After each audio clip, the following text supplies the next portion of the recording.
não tenhas medo. E os discípulos, meus irmãos, como diz o texto, estavam distantes da praia cerca de 25 ou 30 estádios, que equivale a pouco mais de 6 quilômetros mar adentro. Era profundo o suficiente para matar a todos e era distante demais para voltar nadando no mar revolto, como era o caso aqui. Eles estavam sozinhos. Jesus não estava com eles naquele momento. E não há lugar pior para que você esteja só do que no meio de uma tempestade. Não existe situação mais difícil de se enfrentar quando você está sozinho, que é uma tempestade. Os estrondos e ruídos nos céus, os clarões que parecem rasgar o firmamento, os ventos arrastavam e moviam alicerces fincados no chão e agitavam ali as ondas no mar, balançando aquele barco a ponto dele ser virado e naufragar. E nesses momentos de tempestade, meus irmãos, geralmente o temor chega, se instala na nossa vida e, como um convidado incômodo, ele atrapalha, ele incomoda, né? Ele traz momentos ali complicados e difíceis de se viver. E diz o texto que os discípulos então tentavam em vão controlar aquela situação, a despeito de qualquer experiência que eles tivessem, porque havia ali no meio deles pescadores experientes, como Pedro, como João, e mesmo assim, mesmo com toda a sua experiência, aquilo não era capaz de ser controlado, de ser detido por eles. E aquilo para eles era algo conhecido e familiar, como eu disse, eles eram pescadores, porém, mesmo sendo algo familiar, tornou-se uma tragédia, e uma tragédia mortal. O pavor começava a tomar conta deles, a morte, e não mais a outra margem, a cidade de Cafarnaum, parecia ser o destino certo.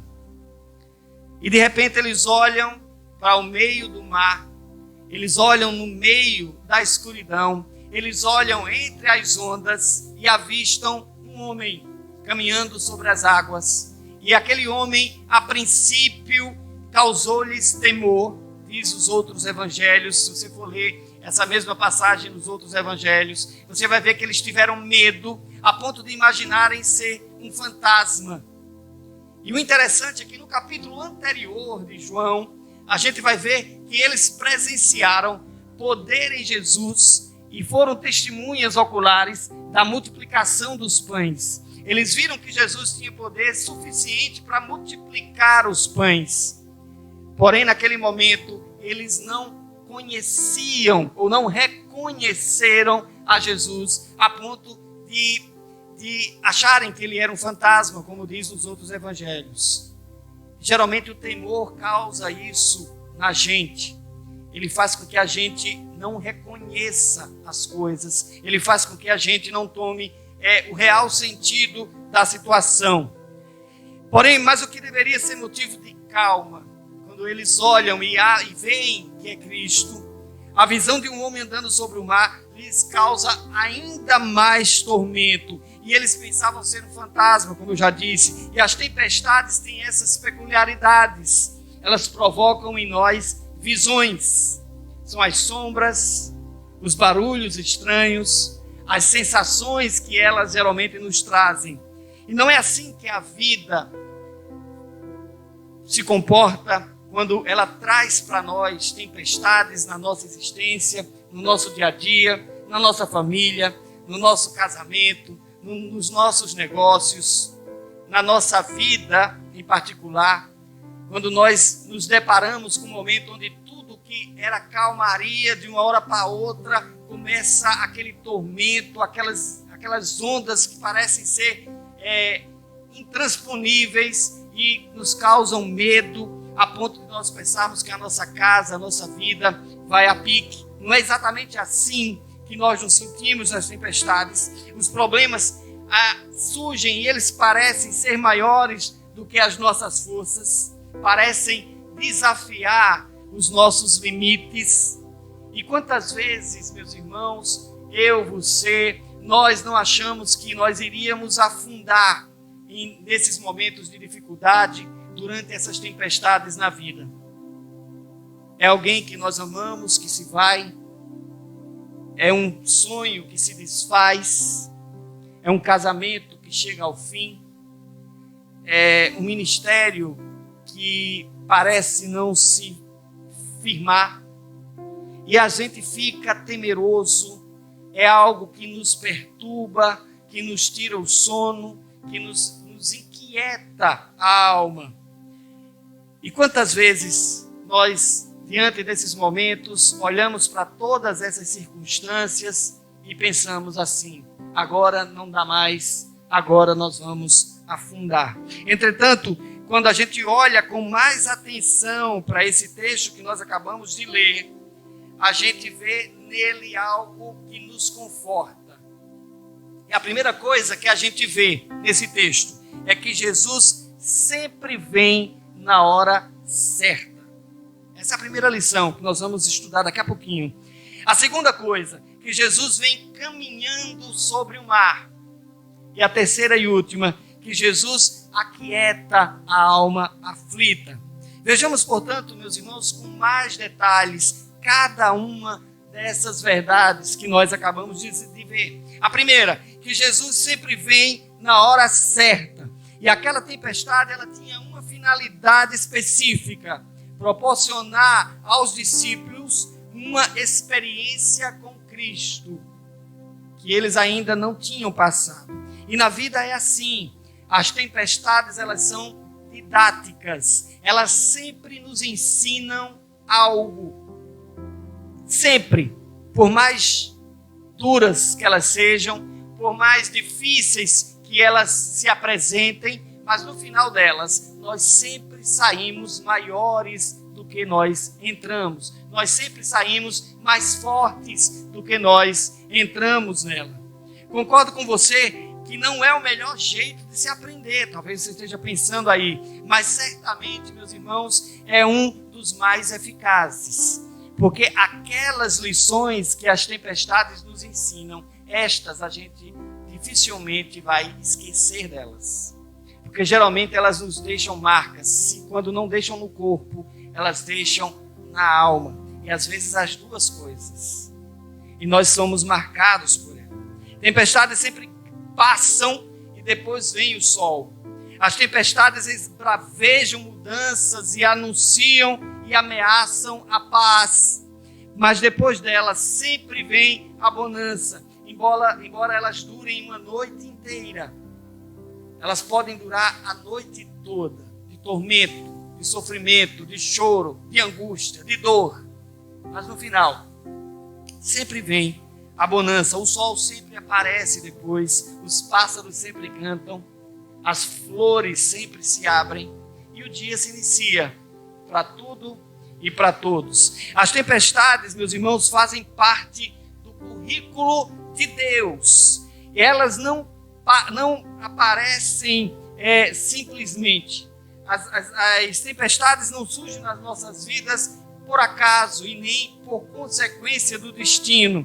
Elas são enviadas pela mão da providência de Deus, que é o caso aqui desse texto. O pastor Hernandes Dias Lopes, ao comentar esse texto, ele cita um poeta inglês que diz assim: por trás de toda providência carrancuda, esconde-se uma face sorridente. E isso é uma verdade. Por trás de toda tempestade, há um sol que se porá, que nascerá no dia seguinte. Por trás de toda noite escura, há um dia claro que nascerá em breve.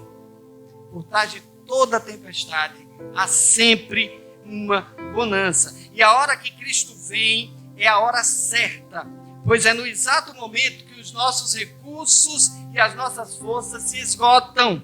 E é exatamente aí que ele demonstra o seu poder, quando nós não podemos fazer mais absolutamente nada, quando as nossas forças já não são mais suficientes nem para nos segurar, quando os nossos pensamentos e as nossas inteligência, elas já não funcionam mais, elas já não nos apresentam escapatórias. É nesse momento que Jesus diz: eu estou aqui, não temam, porque sou eu. Você precisa entender que Jesus não vem quando nós queremos, mas Ele vem na hora em que Ele quer. Ele vem exatamente na hora em que nós necessitamos. E essa é a providência de Deus. Essa é a hora certa que Jesus vem. Essa é a hora certa que Jesus age na nossa vida. Não quando nós queremos, mas quando nós precisamos. É exatamente aí que Ele chega. É nesse momento que Jesus põe a sua mão, é nesse momento que Jesus se pronuncia e Ele transforma aquilo que era escuro em claro, Ele transforma aquilo que era doloroso em alegria, Ele transforma aquilo que era morte em vida, Ele transforma aquilo que era dor em saúde.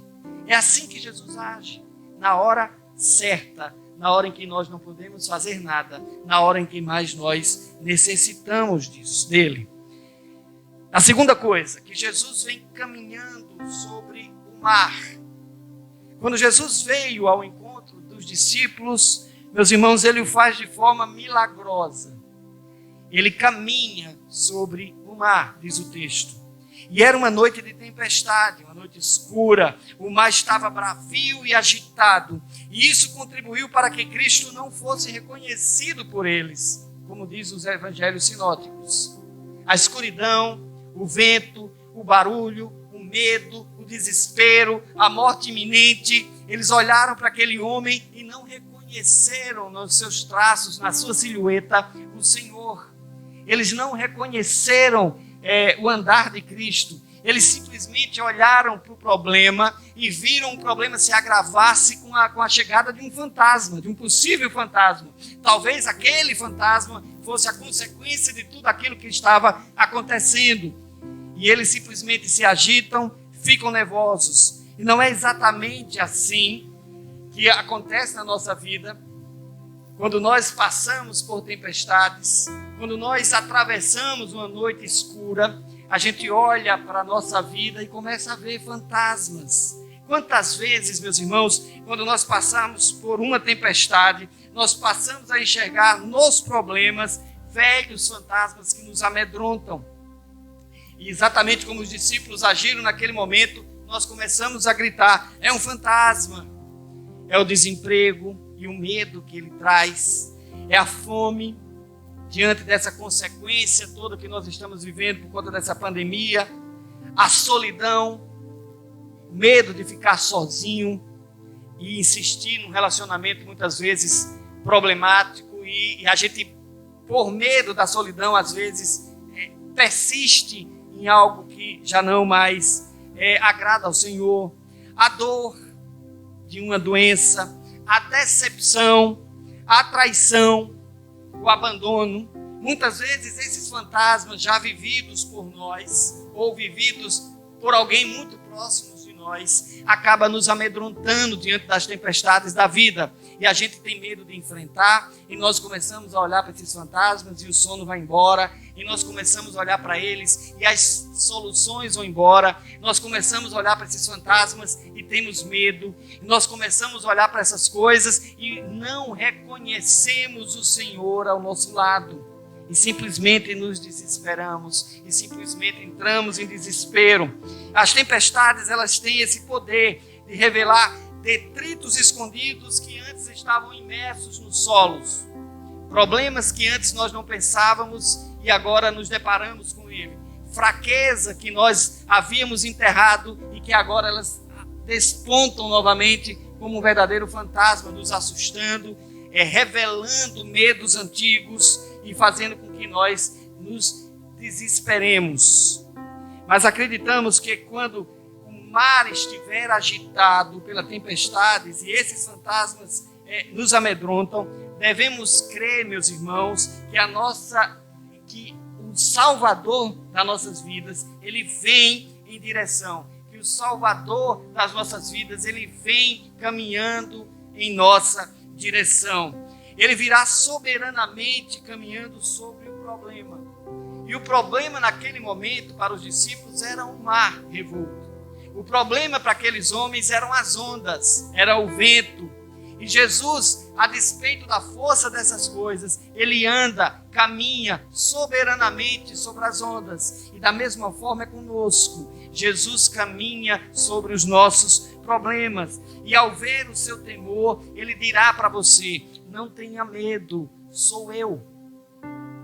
Ele vai caminhar sobre cada uma dessas coisas que te perturbam. Ele vai caminhar sobre cada uma dessas coisas que te tiram sono. Ele vai caminhar sobre cada uma dessas coisas que te amedrontam. E ao ouvi-lo e crer nele, e observe que é preciso que você creia nele, os teus problemas serão o caminho que o Senhor vai usar para que ele venha, Cristo venha até você.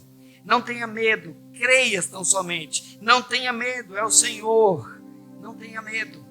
É esse o meu convite. É essa a palavra de Cristo para você. Jesus usou o mar como caminho, diz o texto. Ele pode usar os teus problemas para se aproximar de você. E geralmente é assim que ele faz. Os caminhos do Senhor não são como os nossos caminhos. Eles são mais altos do que os nossos. Ele não vê como o homem vê. Ele não pensa como o homem pensa. As tempestades da vida podem sair do nosso controle e nós ficarmos ali atônitos. Mas assim como as tempestades naturais, assim como as ventanias, assim como o furor do mar, elas também obedecem às ordens de Jesus. Talvez haja pessoas que digam: não há mais esperança para o teu casamento, agora não tem mais jeito. Talvez haja pessoas que digam que não há mais esperança para a tua saúde, essa doença não tem cura, os médicos não podem fazer nada por você. Talvez haja pessoas que digam que não há mais esperança para você, você não tem mais jeito, você não tem mais solução. Meu amado, minha irmã, a verdade que tiramos desse texto é que Jesus faz da própria tempestade um caminho para chegar até você. Ele faz da própria tempestade uma estrada para que ele possa alcançar a tua vida. Ele faz dela estrada até você. Não tenha medo, sou eu, diz o Senhor. Não tenha medo, crê somente. Aquieta a tua alma. É isso que o Senhor está dizendo para você e para mim nessa noite. E por fim, meus irmãos, Jesus aquieta a alma aflita. É a última verdade que nós vimos nesse texto. Quando Jesus se aproxima do barco, ele primeiro fala aos homens. Ele diz: não temas, sou eu. Antes de acalmar a tempestade, ele acalma os discípulos. E é isso que Jesus faz. Antes de amenizar os ventos, ele abranda a alma dos pescadores. E é assim que Jesus faz. Ele sabe que muitas vezes nosso maior problema muitas vezes o problema é maior dentro de nós do que fora de nós. Por isso que ele diz para nós: não temas. Muitas vezes nós focamos nas circunstâncias, mas o problema real que nós temos, ele é existencial.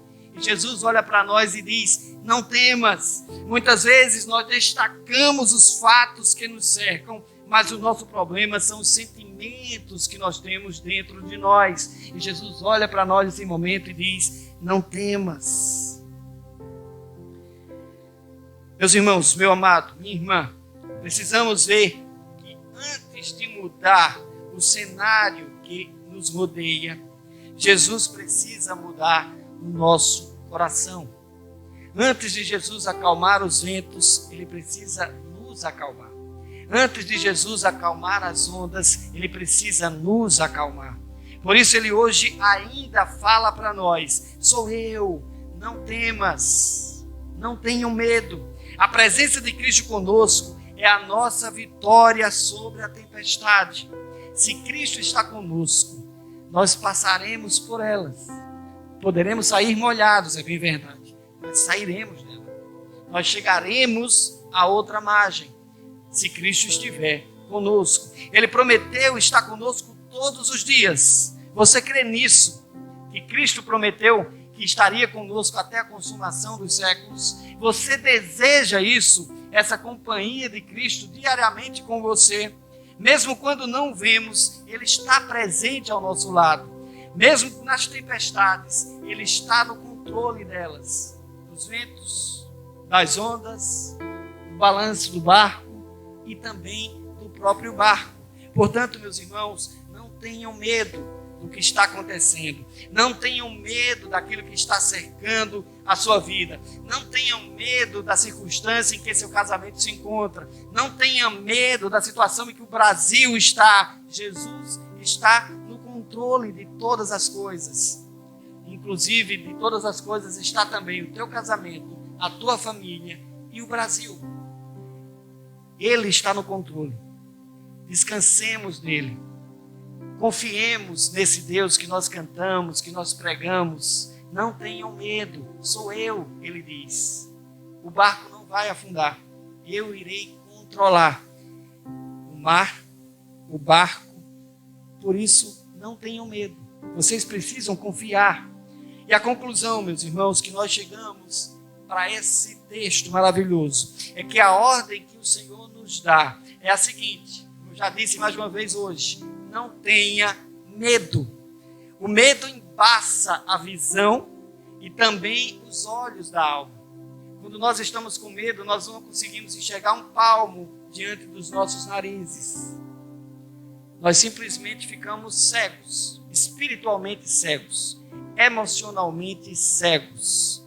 A nossa razão já não funciona mais. Nós não tomamos as decisões corretas quando estamos com medo. Há um ditado que diz: nunca tome decisão, nem com medo, nem feliz e nem triste.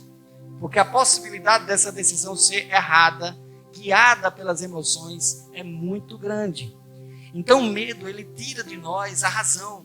O medo tira de nós o pensar. Por isso que Jesus olha para aqueles pescadores experientes e diz: não tenha medo, sou eu. Eu não sou um fantasma. O medo acelera o coração e precipita julgamentos e decisões, como nós falamos. O medo turva o discernimento espiritual. Quando nós estamos com medo, nós temos medo de tudo. Nós temos medo de todas as coisas. E, consequentemente, a gente não consegue distinguir o certo do errado, o bom do ruim. O que é vivo do que é morto. O que é santo do que é pecaminoso. Porque temos medo. O medo diminui a fé. E como então nós podemos vencer esse medo? Como é que nós podemos, meus irmãos, fracos como nós somos, limitados como nós somos, como é que nós podemos vencer esse medo? E a resposta que o texto nos dá é olhando para Jesus, vendo que Jesus se aproxima de nós. E esse mesmo Jesus nos diz: não temas, sou eu. Olhe para o lado, veja que Jesus está com você, porque Ele assim prometeu: eis que estou convosco todos os dias, até a consumação dos séculos. Sabendo que Ele caminha por sobre os nossos problemas, em direção a nós, sabendo que é a luz de Cristo, os nossos fantasmas já não assustam mais, por maiores que sejam, por mais bravos que possam parecer, por mais fortes que possam parecer, por mais alto que eles falem, por mais poderosos que se suponham ser, mas Jesus, diante desses problemas, tornam todos eles pequenininhos, ínfimos. É só lembrar de Davi, o improvável menino, diante de um provável gigante enorme, uma vitória praticamente feita para o lado filisteu. Mas o que é que Davi diz? Tu vens contra mim com espada, com lanças. Eu vou contra ti em nome do Deus de Israel. E Davi começa a rodar aquela funda. E todo mundo rindo. E Davi rodando aquela funda. E todo mundo duvidando. E Davi rodando aquela funda. E talvez o gigante dizendo: é esse que vem contra mim? É esse que vocês querem fazer com que eu caia? E de uma hora para outra, Davi diz: eis que vou contra ti incircunciso, em nome do Senhor. E lança a pedra, e aquela pedrinha derruba aquele gigante. Lancemos nos nossos problemas, meus irmãos, a rocha viva, que que é Cristo. Se um seixo foi capaz de levar aquele gigante ao chão, imagina o que pode fazer por nós Cristo, a rocha eterna, a rocha viva. Não há gigante que suporte, não há tempestade que dure. Por mais forte que sejam as ondas, eles não vão fazer essa rocha estremecer. Por mais fortes que sejam os ventos, eles não vão tremer essa rocha. E essa rocha é Cristo. Por isso que ele olha para nós e diz: não temas, sou eu.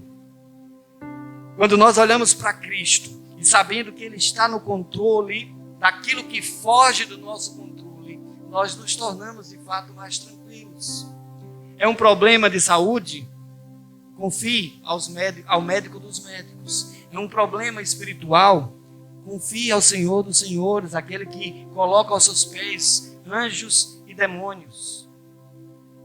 É um problema financeiro? Confie no Senhor, é dono do ouro e da prata. É um problema de família? Confie no Senhor, traga Ele para dentro da sua casa e Ele vai transformar relacionamentos. Ele transformou você, Ele também pode transformar seu filho, seu marido, sua esposa, seu pai, sua mãe, seu sogro, sua sogra. Ele pode fazer isso por você. Não tenha medo, diz o Senhor, sou eu. Nós vencemos o medo, meus irmãos, quando apesar do vento surrar o nosso barco, apesar do vento balançar a nossa embarcação, nós ouvimos a sua voz andando sobre as ondas, dizendo o quê?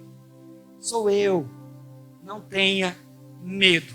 Que Deus possa abençoar a tua vida, que Deus possa abençoar a tua família, que Deus possa abençoar a tua casa, e que vocês, dentro do seu lar, possam olhar para os problemas e dizer: eu não tenho medo, porque comigo está Jesus Cristo, o Filho de Deus. Eu não tenho medo, porque sobre a nossa casa não há vento nem tempestade, porque nós estamos firmados na rocha que é o Senhor. E se você não tem essa certeza, se a sua vida não está ainda firme nessa rocha que é Cristo, coloque sobre Ele a sua vida nesse momento. Entregue a sua vida ao Senhor. Deseje que o Senhor caminhe até você. Dê ouvidos à voz do Senhor e simplesmente, como Ele manda e ordena, não temas, porque é o Senhor. Não temas, porque sou eu, diz Ele. E eu estou e estarei contigo para todo sempre, até a consumação dos séculos. Deus, pois, nos abençoe, em nome de Jesus. Amém.